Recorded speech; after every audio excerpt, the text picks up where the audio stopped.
আপনাকে দেখতে হবে 17-18 বছরে যেই সরকারটা দুর্নীতিকে রাষ্ট্রের কালচারে পরিণত করেছিল সেটা অন্তর্বর্তীকালীন সরকার করেছে কিনা, করে নাই। ওনাদের কেন বাজেট সেশনে 71 টানতে হবে? আপনি 71-এর জন্য আলাদা নোটিশ, 30 লাখ লোক মারা গেছে বলে গল্প, আজ লক্ষ লক্ষ মা বোনদের ইজ্জত গেছে বলে গল্প, এইরকম মিথ্যাচারের অনেকগুলা ক্যাটাগরি এবং দলিল তৈরি করেছে। এটা জামাতের সাথে আমি মনে করি জামাত ক্ষমা চাইতে চাই, ক্ষমা চাইছে এবং বলে যে ইয়াস আপনারা কিভাবে ক্ষমা চাইতে বললেন আমরা সেইভাবে চাইবো। 70 সালে কি আপনি রাষ্ট্র আকারে ছিলেন কিনা যে বাহিরের কোনো রাষ্ট্র এসে আপনাকে দখল করেছিল? আপনি তো পরাধীন ছিলেন না, আপনি 71 স্বাধীন হইলেন কেমনে? 71 সালে তো ফ্রিডম ফাইট হয় নাই, মুক্তিযুদ্ধ হয় নাই, হয়েছে এটা স্বাধীনতার যুদ্ধ। শুধু উপদেষ্টাদের দুর্নীতি এক্সপোজ করবেন, উপদেষ্টাদের কাছে বিএনপি নেতাদের দুর্নীতির কাগজপত্র নাই, আছে। যে ডক্টর ইউনূস তার কোনো প্রভুর কাছে বাংলাদেশকে তুলে দিতে চেয়েছেন। জামাতের পক্ষ থেকে কিন্তু পাল্টা যুক্তি দেওয়া হয়েছে এ বিষয়ে। বিএনপি দীর্ঘদিন তাদের সাথে জোটবদ্ধ হয়ে আন্দোলন করেছে, নির্বাচন করেছে, তখন কিন্তু আসলে এ ধরনের প্রশ্ন আসেনি, ক্ষমা চাওয়ার বিষয়ে উঠে আসেনি। কিন্তু এখন সরকারে যাওয়ার পর এ ধরনের প্রশ্ন তোলাকে আপনি কিভাবে দেখছেন? ধন্যবাদ। আমেরিকার একজন প্রফেসর আছে নোমান ফিঙ্কেনস্টাইন, তিনি জুইশ পরিবারের, ইহুদি পরিবারের ছেলে।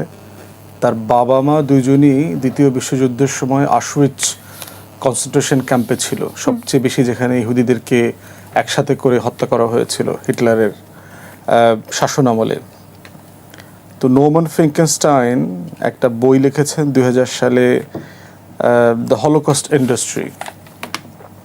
এই বইয়ের থিমটা হচ্ছে যে ইহুদিদেরকে যে লাখে লাখে মারা হয়েছে দ্বিতীয় বিশ্বযুদ্ধে সেই 6টা বছরে, তাদেরকে যে দেশছাড়া করা হয়েছে, আহত করা হয়েছে, এই 70-80 বছর ধরে সেই ঘটনাটাকে কেন্দ্র করে ইসরায়েলি রাষ্ট্র এবং জায়নিস্টরা, ইহুদিবাদীরা এই স্মৃতিটাকে কিভাবে এক্সপ্লয়েট করতেছে। এই যে একটা হত্যাযজ্ঞ হয়েছে, এটার যে একটা মেমোরি আছে, স্মৃতি, এই স্মৃতি এবং এটাকে কেন্দ্র করে তারা কিভাবে ব্যবসা করছে, এই পুরো ইন্ডাস্ট্রিটাকে তিনি দেখিয়েছেন। কি করে দেখেন ইহুদিরা এই ঘটনাটাকে কেন্দ্র করে ইউরোপের বিভিন্ন দেশ থেকে তারা ক্ষতিপূরণ নেয়, বিশেষ করে জার্মানি থেকে। জার্মানি এখনও বিভিন্ন ঘটনার কারণে ইসরায়েলকে বিলিয়নস অফ ডলার কম্পেনসেশন দিচ্ছে, যে আমাদের ইহুদিদের এখানে 10 জনের বাড়ি ছিল, এই এলাকাতে আমাদের 100 জনের ইহুদিদের বাড়ি দোকানপাট ধ্বংস করে দেওয়া হয়েছে, তাদের এই 10টা দোকান ছিল, এই 10টা দোকানের 1941 সালের মূল্যকে 2025 সালের মূল্যে 26-এ কনভার্ট করে আপনি ইনফ্লেশন সহ টাকাটা কম্পেনসেশন হিসেবে ক্লেম করছে। এইরকম হাজার হাজার কোটি টাকা গত 70-80 বছরে জার্মানি থেকে ইসরায়েল নিয়েছে, হাজার হাজার কোটি টাকা, এবং এখনও নিচ্ছে। ক্ষতিপূরণ নিচ্ছে, ব্যক্তির সাফারিং, বেকারত্ব, বাবা মা ছেলে সন্তান হারিয়েছে, পাওয়া যায় নাই, মারা গেছে। বই, পাবলিকেশন, সিনেমা, ডায়েরি, ধরেন অ্যানা ফ্রাঙ্কের ডায়েরি, একটা বিখ্যাত ডায়েরি যেটা আমরা ছোটোবেলায় পড়েছি, এটার একটা কার্টুন ভার্সন হয়েছে, একটা চিলড্রেন ভার্সন হয়েছে, অ্যাডাল্ট ভার্সন আছে, মুভি হয়েছে, থিয়েটার হয়েছে, জাদুঘর আছে।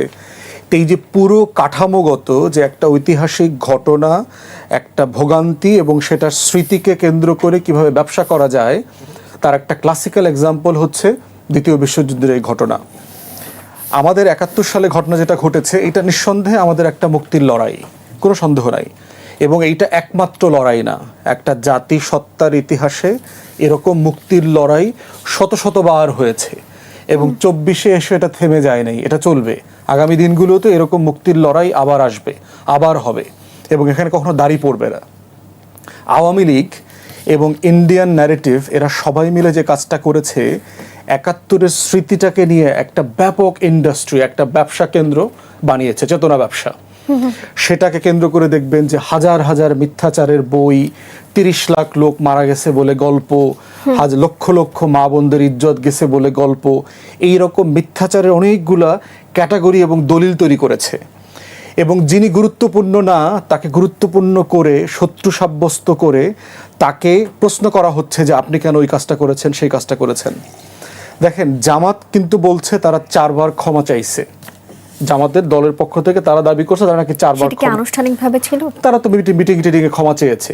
এখন মানে কোন ফর্মে ক্ষমা চাইবে সেটাও কি বাংলাদেশের সুশীল সমাজ, আওয়ামী লীগ বলে দিতে হবে কিনা? অনেকে বলেছেন এই ভাষায় ক্ষমা চাইলে হবে না, তাহলে ভাষা লিখে দেন, বাংলাদেশের যে সকল বাম আওয়ামী বুদ্ধিজীবীরা আছে, শিল্পী সাহিত্যিকরা সবাই বসেন, আপনার কি মনে হয় যদি আসলে ফরম্যাট দাঁড় করে দেওয়া হয় তাহলে কি ক্ষমা চাইবে? না, তাহলে তো জামাতের কাছে যাক। মানে বিষয়টা হচ্ছে এটাই তো ব্যবসা। মানে আমি আপনার কাছে সরি বললাম, এখন আপনি বলতেছেন ভাই আপনি বিকাল 6টায় বলছেন, এই 6টায় সরি বললে হবে না, এটা সকাল 9টায় ওয়ার্কিং আওয়ারে হইতে হবে। ভাই আজকে শুক্রবার সরি বললে হবে না, এইটা রবিবার হইতে হবে। ভাই আপনি সরি বলছেন তো ইনডোরে ছিল, দেশের মানুষ তো দেখে নাই, তাহলে যমুনা ফিউচার পার্কের সামনে আসেন, ওইখানে বসে সরি বলতে হবে। তো তখন বসুন্ধরা বলবে যমুনা ফিউচার পার্কের সামনে সরি বললে হবে না, বসুন্ধরার সামনে হইতে হবে, কারণ ওই গ্রুপের সাথে আমাদের সম্পর্ক ভালো না। আবার আপনাদের প্রোগ্রামে এসে কথা বললাম তো প্রথম আলো ডেইলি স্টার বলবে কালের কণ্ঠের সরি আমরা মানি না। তাহলে মানে হোয়াটস গোয়িং অন? এটার নামই হলো ব্যবসা, এটার নামই হলো পিওর চেতনা ব্যবসা।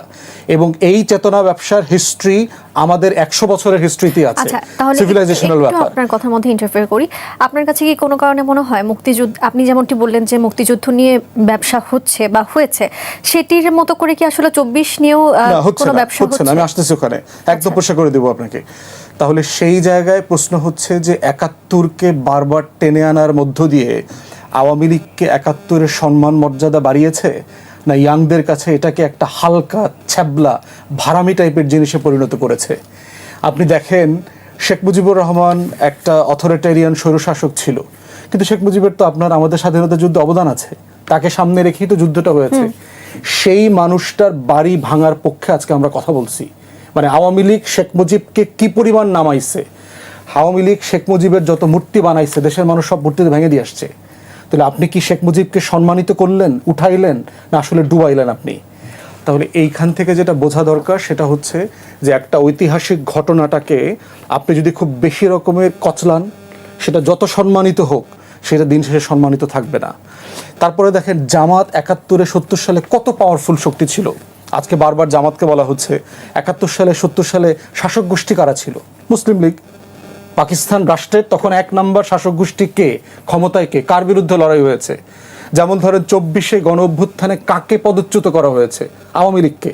কিন্তু আওয়ামী লীগের 14টা দল আছে না, তার ভিতরে একটা সাম্যবাদী দল আছে। আপনি আপনার টকশোতে কোনোদিন জিজ্ঞেস করছেন সাম্যবাদী দলের এই গণহত্যায় দায় কতটুকু? কখন আলোচনা করছেন? কোনো টকশো করেছে? আমরা তো শত শত টকশো করতেছি, কেউ জিজ্ঞেস করে না তো। কারণ 14 নম্বর ওই আওয়ামী অ্যালায়েন্সের 14 নম্বর দলের দায় নিয়ে কেউ চিন্তিত না। সেখানে চিন্তা করেন 70-এর নির্বাচনে জামাত কত নম্বর দল? সে জাতীয় পরিষদ নির্বাচনে এই পাকিস্তানে এই অংশে একটা সিটও পায় নাই, ওই অংশে 4টা সিট পাইছে। আমাদের যে প্রভিন্সিয়াল অ্যাসেম্বলি আছে, প্রাদেশিক পরিষদে একটা মাত্র সিট পাইছে সারা বাংলাদেশে, বগুড়াতে। তাহলে সে চিন্তা করে দেখেন 300 আসনের ভিতরে সে কত পাওয়ারফুল দল। সে সিটের রেশিওতে সে 7ম রাজনৈতিক দল 70 সালে। তাকে আজকে আপনি পাকিস্তান ভাঙা অথবা পাকিস্তানি শাসক গোষ্ঠীর দায়, গণহত্যা সব কিছুর জন্য 1 নম্বরে টেনে এনে তারপরে বলতেছেন তুমি মুসলিম লীগের জন্য ক্ষমা চাইবা, তুমি পাকিস্তান সেনাবাহিনীর জন্য ক্ষমা চাইবা, তুমি এই কাজের জন্য ক্ষমা চাইবা, 30 লক্ষ মানুষের জন্য ক্ষমা চাইবা। What's going on? মানে আপনি এইটা হলো প্রবলেম। অবশ্যই আপনি যে কোনো ফৌজদারি অপরাধ হলে বিচার করেন, আমরা সবসময় বলেছি অন্যায় ইজ অন্যায়। বাংলাদেশ রাষ্ট্র কাঠামোতে গত 56 বছরে সবচেয়ে বেশি সময় ক্ষমতায় ছিল কারা? আওয়ামী লীগ আর জাতীয় পার্টি মিলে 35-36 বছর, যারা এই দিল্লি এবং কলকাতার ন্যারেটিভ ক্যারি করে। তাহলে তারা তখন বিচার করলো না কেন? আজকে কেন আমাদের জেনারেশন অথবা আপনাদের জেনারেশন যাদের বয়স 25-30-এর মধ্যে, তাদেরকে কেন দায়িত্ব দিচ্ছেন আপনি 71-এর গণহত্যার বিচার, 71-এর জন্য কে কাকে ক্ষমা চাইবে, কে কাকে বুলিং করবে? এখন এই আলোচনাটা কেন রেলেভেন্ট? সংসদে আসছে বাজেট সেশন, এমনিতেই প্রায় 3 লাখ টাকা খরচ হয় এখানে প্রতি মিনিটে। আমাদের সংসদ সদস্যদেরকে তো ওষুধ খাওয়ানো দরকার। ওনারা সবাই ঘুমের ওষুধ খেয়ে পার্লামেন্টে আসেন, রাতের বেলা এত ডোজ খান ওনারা যে সকালবেলা ওনাদের মাথায় কাজ করে না। ওনাদের কেন বাজেট সেশনে 71 টানতে হবে? আপনি 71-এর জন্য আলাদা নোটিশ দেন। আপনি যদি মনে করেন 71 বলছেন, কিন্তু অনেক কিছুই তো অনেক রকম কথাই তো উঠে আসছে যেগুলো প্রাসঙ্গিক নয়। অ্যাবসলিউটলি, শুধু 71 না, একজনে ফ্রিজ চাইতেছে, আরেকজনে ওয়াশিং মেশিন চাইতেছে, আর আরেকজন আধা সরকারি দল সে আবার পর্দার টাকা দিবে, বলতেছে ওয়াশিং মেশিন প্রধানমন্ত্রী দিবে। What's going on? এটা পার্লামেন্ট। জি, আপনার উত্তর পেয়েছি। এবার একটু জনাব মোশাররফ ঠাকুরের কাছে আসি। ব্যারিস্টার ফুয়াদ কিন্তু বেশ কয়েকবার বলেছেন যে জামায়াত ক্ষমা চেয়েছে, সরি বলেছে, কিন্তু আপনারা খুশি হচ্ছেন না। কিভাবে সরি বললে বা ক্ষমা চাইলে আপনারা খুশি হবেন? আমি ফুয়াদ ভাইয়ের এইটা খুব রিলেভেন্ট কথাটা, আমি এইটাতে আসার আগে একটু আলোচনা করে আসি। আমার তারিখটা খুব ভালো করে মনে আছে, তারিখটার নাম হলো 19 এপ্রিল 1981। তো প্রেসিডেন্ট জিয়ার একটা দীর্ঘ, আমরা তখন ইন্টারমিডিয়েট পরীক্ষা দিব, তারপরে আমি ওই ওয়ার্কশপটাতে গেছিলাম। তো সেইখানে একটা শব্দ আসছিল যে এইটা কেউ রিজলভ করলেন না, উনি তাড়াতাড়ি মারা গেছেন। শব্দটির নাম হচ্ছে war of independence, freedom fight, মুক্তির যুদ্ধ, মুক্তিযুদ্ধ। এটা একটা জাতির জীবনে বহুবার আসতে পারে, বাট ওয়ার অফ ইন্ডিপেন্ডেন্স একবার আসে। তো প্রেসিডেন্ট জিয়া এখানে যারা উপস্থিত ছিলেন ডক্টর মুশারফ, উনি ছাত্র বিষয়ক সম্পাদক তখন, বদরুদ্দোজা চৌধুরী তখন পার্টির সাধারণ সম্পাদক, এবং ফিরোজ নুন বলে একজন লোক ছিলেন, তিনি ওই প্রশিক্ষণ যে ইনস্টিটিউটটা ছিল ওইটার প্রিন্সিপাল ছিলেন। তো আমি 92 সালে আমার একটা বইয়ে পার্টি ক্যাডার প্রসঙ্গে জিয়াউর রহমানের দৃষ্টিভঙ্গি, মানে তখনও ক্যাডার বেস পলিটিক্সটাকে একেবারে করা হয়নি, বাতিল করা হয়নি আর কি বিএনপিতে।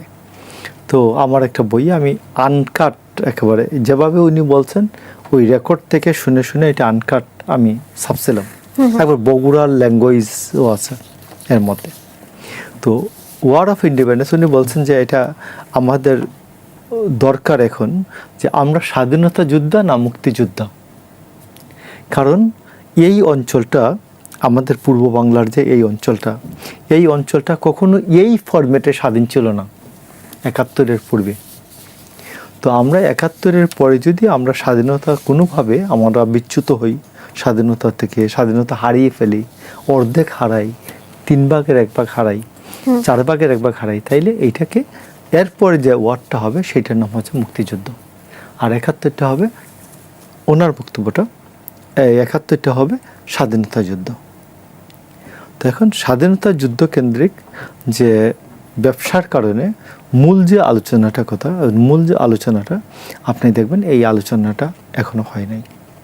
নাম্বার 1, আপনি দেখবেন যে আমাদের যে সংবিধানটা এটা লেখা হয়েছিল প্রথম ইংরেজিতে। এটা আনিসুজ্জামান এরা যখন করছেন, আপনি দেখবেন ইংরেজিতে লেখা লোকাল গভর্নমেন্ট 59 এবং 60 অনুচ্ছেদ। আনিসুজ্জামান এটা করছেন স্থানীয় প্রশাসন, বাংলা করতে স্থানীয় প্রশাসন, লোকাল গভর্নমেন্টের। তো এইরকম বহু ধরনের। তারপর আপনি all powers belongs to people, এখানে বলছে বিলং করা, আর বলছে যে এই রাষ্ট্রের মালিক জনগণ। এইরকম ইংরেজি এবং বাংলার অসঙ্গতি অনেক কিছু আছে, যেগুলো নিয়ে আমি মনে করি এখনো কাজ করার সময় আছে আমাদের প্রচুর কাজ করতে হবে এখন আপনার যে কি বলে, আপনার যে বক্তব্যটা বলেন আবার, যে বেশ কয়েকবার জামায়াতে ইসলামী সরি বলেছে বা ক্ষমা চেয়েছে, আমি আপনি বলি এখন জানতে চাই কিভাবে ক্ষমা চাইলে আপনারা ক্ষমা করবেন। আমি আপনি বলতেছি এই ক্ষমা চাওয়ার যে প্রশ্নটি, এটা আমি আপনাকে বলতেছি। এখন এটা হলো, আমি তো পার্টির থেকে শৃঙ্খলার মধ্যে থেকে ফুয়াদের মতো এত বলতে পারি না। এটা হলো এখন জামাতকে অবদমিত করতে হবে।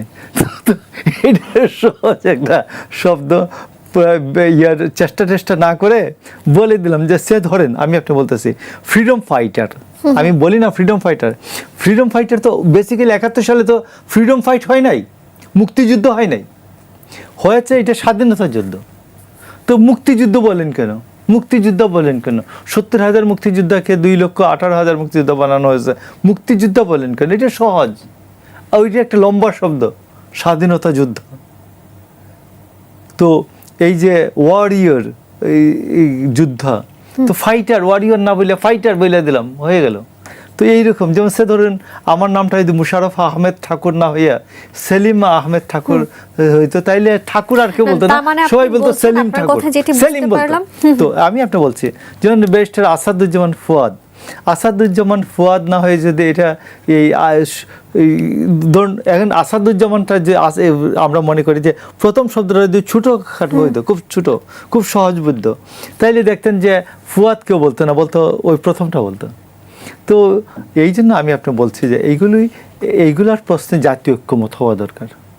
আমি এই যে ধরেন ক্ষমা চাওয়ার বিষয়টাই, এটা শেষ করে দেওয়া দরকার, যে ইয়াস সকালবেলা হবে না, বিকালবেলা হবে না, রাত্রে হবে না, দিনের বেলা হবে, এটা আমি একটা শেষ সেটাই করে ফেলা জানতে উচিত। চাচ্ছি আসলে কিভাবে ক্ষমা চাইলে বা কোন সময় ক্ষমা চাইলে আপনারা ক্ষমা করবেন। ভাই আমি আপনাকে বলি, ন্যাশনাল লেভেলে এইটা নিয়ে আলোচনা হয়, এটা সমাধান হওয়া উচিত আমি মনে করি। এখন জামাত বলছে যে আমরা অনেকবার ক্ষমা চেয়েছে, লন্ডনে গিয়ে তারা লন্ডনে এই আমিরও ক্ষমা না, আপনি চেয়েছেন তো বলছেন। বিএনপি নেতা, আপনি কি বিএনপির পক্ষে কথাটি বললেন? না, বিএনপিতেই তো এই বিষয়টা সেটেলড হয় নাই, ন্যাশনালি বিষয়টা সেটেলড হয় নাই।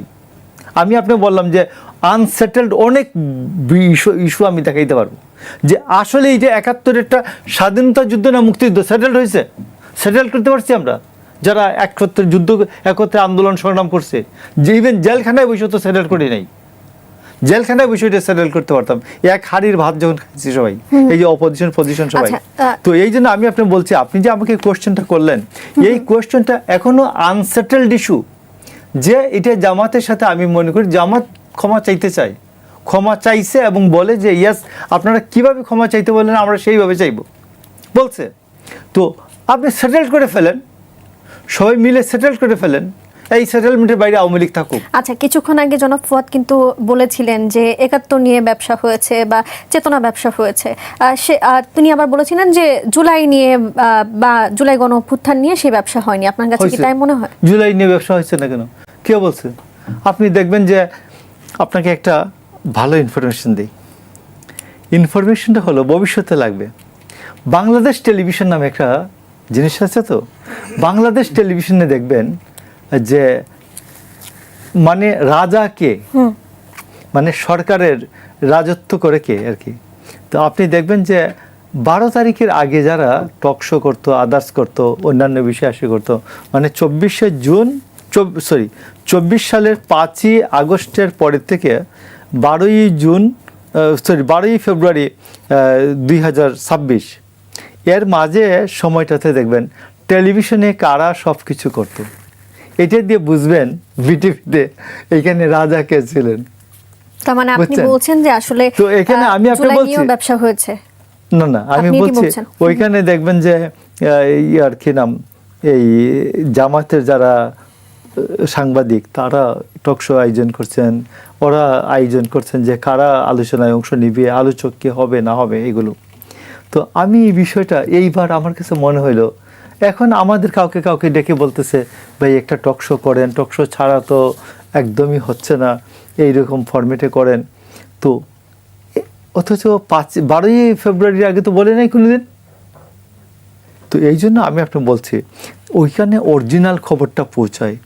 যমুনার আন্দারে কি, ওই যে আমাদের স্বরাষ্ট্রমন্ত্রীর ভাষায় ল্যাঙ্গুয়েজে, আর যমুনার কিনারে কি, যমুনার বাইরে কি। তো এই জন্য আমি আপনাকে বলছি যে এইগুলাকে আমি রাজনীতিটাকে যত সহজ করে বলবেন মানুষ তত সহজ করে বুঝবে।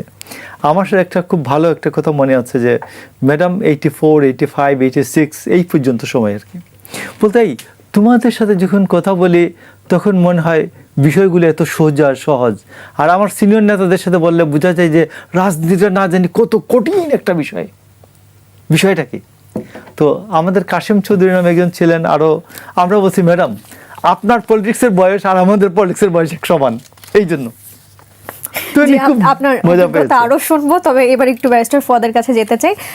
ব্যারিস্টার ফুয়াদ, আপনাকে আগে একটু তথ্য দেই। টিআইবির সাম্প্রতিক একটি জরিপ বলছে অন্তর্বর্তীকালীন সরকারের সময় শুধু 1 বছরে সেবা খাতে 12,633 কোটি টাকার ঘুষ লেনদেন হয়েছে।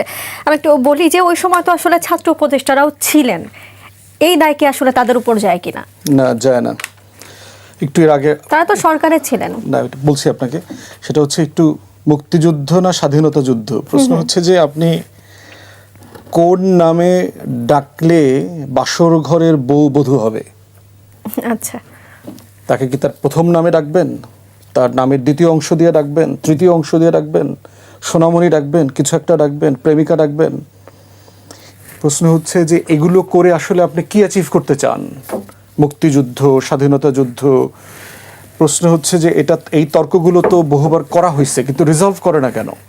কারণ ব্যবসার কারণে। না, ধরুন আমি বলছি আমি মুক্ত, আমি স্বাধীন, আমি যতদূর জানি, যদি ভুল না করি মুক্ত আর স্বাধীন তো একই শব্দ, তাহলে এত পার্থক্য করা হচ্ছে স্বাধীন একই শব্দ না, আচ্ছা, ফ্রিডম আর ইন্ডিপেন্ডেন্স করা বলছে, একটু পার্থক্য করতে বলতেছে, কিন্তু এই পার্থক্যটা বাংলাদেশের জন্য অ্যাপ্রোপ্রিয়েট না। আপনি দেখেন শুধু শব্দে চলে যান, স্বাধীনতার প্রশ্ন তখনই আসে যখন আপনি পরাধীন ছিলেন। 70 সালে আপনি পরাধীন ছিলেন কিনা, 70 সালে কি আপনি রাষ্ট্র আকারে ছিলেন কিনা যে বাহিরের কোনো রাষ্ট্র এসে আপনাকে দখল করেছিল? আপনি তো পরাধীন ছিলেন না, আপনি 71 স্বাধীন হইলেন কেমনে?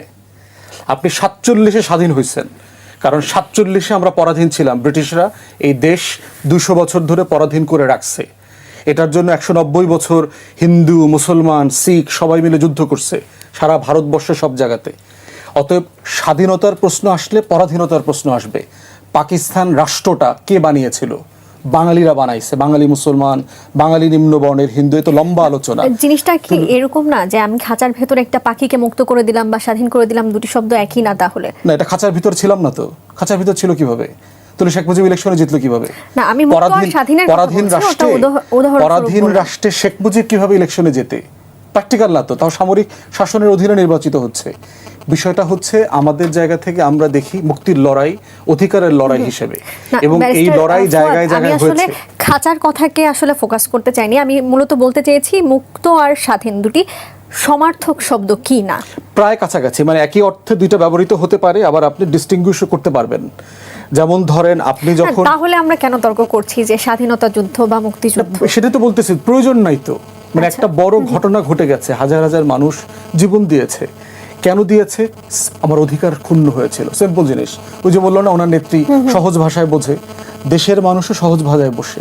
একটা দল মেজরিটি সিট পাইছে, আওয়ামী লীগ, আপনার ইচ্ছা হোক অনিচ্ছা হোক, ভালো লাগে ঘৃণা করে, এই বেচারারা সিট বেশি পাইছে, তারা ক্ষমতা দিবেন, সিম্পল জিনিস। সে ক্ষমতা চাইছে, সে সংসদ ওপেন করতে চাচ্ছে 2রা মার্চ 3রা মার্চ, আপনি আলোচনার নামে ফাইজলামি করতেছেন, এরপরে ক্র্যাকডাউন করলেন, তো সিম্পলি তো অন্যায় কাজ করছেন। তাহলে আপনি আমার অধিকার ক্ষুণ্ণ করছেন, আমার গণতান্ত্রিক অধিকার। এই জন্য আমাদের স্বাধীনতার ঘোষণাপত্র যেটা বলা হচ্ছে, প্রোক্লামেশন অফ ইন্ডিপেন্ডেন্স, সেখানে কিন্তু পরিষ্কার করে এই ডিভোর্স সেটেলমেন্টের কথা বলা আছে। কেন? এবার একটু আমার প্রশ্নের দিকে আবার যেতে এখন আসি হচ্ছে আপনি যেটা প্রশ্ন করেছেন টিআইবি বিষয়ে, দায় কেন আসলে ছাত্র উপদেষ্টার উপর? দায়টা সরকারের না, সরকারেরও না, ছাত্র উপদেষ্টারও না। প্রাতিষ্ঠানিক করাপশন পুলিশকে এখন ঘুষ খাচ্ছে না, কন্ট্রোল তো সম্ভব সরকারের কাছে ছিল। 24-এর 5ই আগস্ট কোন ধরনের প্রেক্ষাপটে অন্তর্বর্তীকালীন সরকার ক্ষমতা নিয়েছে সেটা একটু মাথায় রাখা দরকার। The whole country was devastated. It's a war-like situation. না, 5 আগস্টের কথা বাদই দিলাম, বা আপনি ধরেন এক সপ্তাহের কথা আমরা বাদই দিলাম, কিন্তু তারা তো অনেকটা সময় ক্ষমতায় ছিল। না, রাষ্ট্র তো এরকম না তো, এটা তো চায়ের কাপ না যে একটা কাপ ভেঙে গেল আপনি বাইরে থেকে আবার 10 টাকা দিয়ে আরেকটা কাপ কিনে আনলেন। ব্যাপারটা এরকম না তো, একটা কলম না তো। State is not such a trivial matter. তাহলে সবকিছু যদি অনুকূলে না থাকে, তাহলে এতদিন তারা আসলে কেন ক্ষমতায় থাকলেন? না, সেটা অন্য আলোচনা। আপনাকে আগের প্রশ্নের উত্তর দেই। রাষ্ট্রীয় কাঠামোগত যে দুর্নীতি চলে আসতেছে প্রত্যেকটা ডিপার্টমেন্ট, এবং দেখবেন যে 6-7টা টপ ডিপার্টমেন্টের কথা বলেছে না, পাসপোর্ট অফিসের কথা বলেছে, ভূমি অফিসের কথা বলেছে, সরকারি অফিসের সার্ভিসের কথা বলেছে। এই দুর্নীতিটা সকল সরকারের সময় চলমান ছিল। কোনো সরকার কি এই প্রাতিষ্ঠানিক দুর্নীতিগুলোকে অ্যাড্রেস করবার চেষ্টা করে নাই? ডিজিটাইজেশন করা, আপনার মানুষকে বেতন ভাতা বাড়ানো, দুর্নীতির যে নিয়ামক শক্তিগুলো আছে সেগুলোকে অ্যাড্রেস করা, সেগুলো করে নাই। আপনাকে দেখতে হবে 17-18 বছরে যেই সরকারটা দুর্নীতিকে রাষ্ট্রের কালচারে পরিণত করেছিল সেটা অন্তর্বর্তীকালীন সরকার করেছে কিনা? করে নাই।